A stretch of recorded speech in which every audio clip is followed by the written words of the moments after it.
మిర్చి సినిమాలో ప్రభాస్ గారితో డైలాగ్ ఉంటుందండి, కత్తి వాడడం మొదలు పెడితే నాకన్నా ఎవడో బాగా వాడలేడండి. అలాగే ఇప్పుడు జగన్మోహన్ రెడ్డి గారి చేతికి కూడా ఆయనకి నచ్చిన ఆయుధం దొరికింది. ఆ ఆయుధాన్ని ఆయనకన్నా బాగా వాడేవాడు ఎవడి ప్రపంచంలో ఉండడు. ఏంటి ఆ ఆయుధం అంటే, జగన్ గారు అసలు ఆయన పార్టీ పుట్టింది, ఆ పార్టీ పెరిగింది, ఆయన సీఎం అయింది కూడా శవం అనే ఆయుధాన్ని ఉపయోగించుకుని. వాళ్ళ నాన్నగారి శవాన్ని ఉపయోగించుకుని ఆయన వైఎస్ఆర్సీపీ పార్టీ పెట్టాడు. అలాగే వాళ్ళ బాబాయ్ శవాన్ని ఉపయోగించుకుని 2019లో అధికారంలోకి వచ్చాడు. 2024 వచ్చేటప్పటికి ఆయనకి ఏ శవం దొరకలేదు. మళ్ళీ 29కి వచ్చేటప్పటికి దొరికిన ప్రతి శవాన్ని ఆయన వాడుకునే ప్రయత్నంలో ఉన్నాడు. దీనిలో భాగంగా పల్నాడు ప్రాంతంలో సాలమన్ అనే ఒక సాధారణమైన వ్యక్తి, పేతురు అనే మరో సాధారణమైన వ్యక్తి మధ్య ఒక ఘర్షణ జరిగింది. ఒకరినొకరు కొట్టుకున్నారు. ఈ కొట్టుకున్న క్రమంలో పేతురు అనే వ్యక్తి కొట్టిన దెబ్బ సాలమన్ అనే వ్యక్తికి కొంచెం బలంగా తాకడం వల్ల ఆయన 3 రోజులు హాస్పిటల్లో చనిపోయాడు. ఈ సంఘటన ఇప్పుడు జగన్మోహన్ రెడ్డి గారు తెలుగుదేశం పార్టీకి, చంద్రబాబు నాయుడు గారికి, లోకేష్ గారికి అంటగడ్డేద్దామని వాళ్ళు చేసే ప్రయత్నాలు ఇన్ని కాదండి. చూస్తుంటే చిరాకు వచ్చేస్తుంది. ఒకే స్ట్రాటజీ ఎన్నిసార్లు ప్లే చేస్తారు జగన్ గారు? అసలు ఒక సాధారణమైన గ్రామస్థాయి వ్యక్తి సాల్మన్ గారు, ఆయన్ని చంపాల్సిన అవసరం తెలుగుదేశం పార్టీకి ఏంటి, చంద్రబాబు నాయుడు గారికి ఏంటి, లోకేష్ గారికి ఏంటి? దీన్ని ఎందుకు రాష్ట్ర వ్యాప్త సమస్యగా మీరు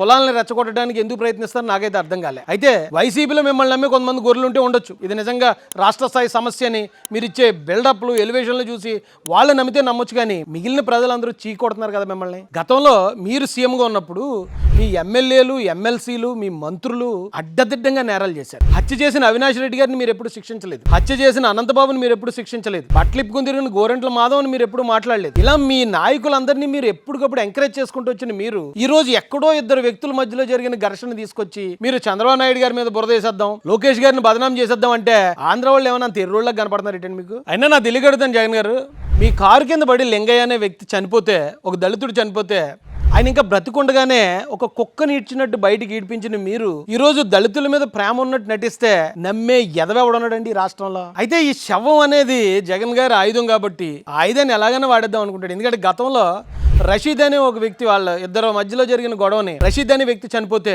దాన్ని కూటమి ప్రభుత్వానికి ఆపాదించేద్దామని ఢిల్లీ స్థాయిలో ధర్నా చేశారు జగన్మోహన్ రెడ్డి గారు. అప్పుడు ఆంధ్ర ప్రజలే కాదండి, దేశవ్యాప్తంగా ఉన్న తెలుగు వాళ్ళందరూ చీ అనేటప్పటికి అప్పుడు చాలా సిగ్గుపడ్డారు. అయినా కానీ వాళ్ళు బుద్ధి మారలేదు. మళ్ళీ ఇప్పుడు దీన్ని ఏదో క్రియేట్ చేసేద్దాం, ఇదేదో దళితులమై కూటమి ప్రభుత్వం చేసిన దాడిగా దీన్ని ప్రచారం చేసేద్దాం అంటే నమ్మేవాళ్ళు ఎవరున్నారండి? ఎందుకంటే అక్కడ ఘర్షణ జరిగింది ఇద్దరు దళితుల మధ్య జరిగింది. ఖచ్చితంగా తప్పు చేసిన వాడిని కూటమి ప్రభుత్వం శిక్షించదు. మీరు ఏ రోజైనా నేరస్తులు శిక్షించారా మీ ప్రభుత్వంలో? మీరు మర్డర్లు చేసిన వాళ్ళు వెనకేసుకొచ్చారు. కానీ తెలుగుదేశం ప్రభుత్వం, కూటమి ప్రభుత్వం వచ్చిన తర్వాత అలా జరగలేదండి. ఒక ఎమ్మెల్యే గారు తన పర్సనల్ సమస్యలు దొరికితే ఒక ఎమ్మెల్యేని సైతం సస్పెండ్ చేసిన ప్రభుత్వం ఇది. ఒక కార్యకర్త మీ భార్య గారి గురించి మాట్లాడాడని, అది కూడా గతంలో మీరు భువనేశ్వర్ గారి కోసం మాట్లాడించిన మాటలకి కౌంటర్ గా మాట్లాడాడని సొంత కార్యకర్తను కూడా అరెస్ట్ చేయించిన ప్రభుత్వం తెలుగుదేశం ప్రభుత్వం. అలాంటి ప్రభుత్వాన్ని ప్రజలందరూ ఆదరిస్తారండి. మీరు చేసే తప్పుడు ప్రచారం, ఈ శవ రాజకీయం నమ్మేవాళ్ళు ఎవరు ఆంధ్రాలో లేరు అనేది మీరు ఎంత త్వరగా కళ్ళు తెరుచుకుంటే అంత మంచిది.